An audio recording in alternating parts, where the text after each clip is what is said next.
ស្ដី fan ទាំងអស់គ្នាជួបជាមួយនឹង idol ទៀតណា idol ថ្ងៃនេះ idol មានកាដូពិសេសជូនដល់ fan ទាំងអស់គ្នាដែលតាមដានក្នុងការ live ជាង 3k view នេះ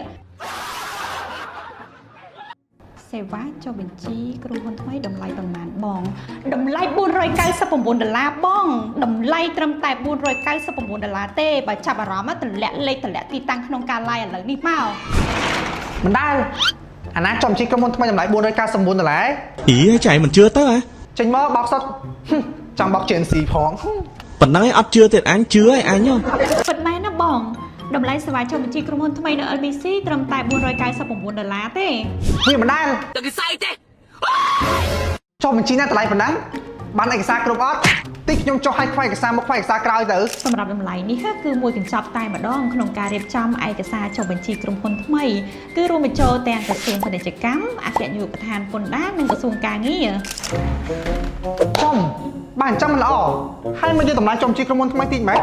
ចាបងគឺដើម្បីអបអរសាទរខួបលើកទី14ឆ្នាំរបស់ក្រុមហ៊ុននិងដើម្បីគ្រប់គ្រងជាមួយរដ្ឋាភិបាលក្នុងការលើកកម្ពស់អាជីវកម្មក្នុងស្រុកវ៉ាវលុយមិនបងហើយការផ្ដល់ជូននេះមានរហូតដល់ថ្ងៃណាដែរហើយការផ្ដល់ជូននេះមានត្រឹមតែតម្លៃខែនេះទេនៅចាំអីទៀតតោះវឿនទៅ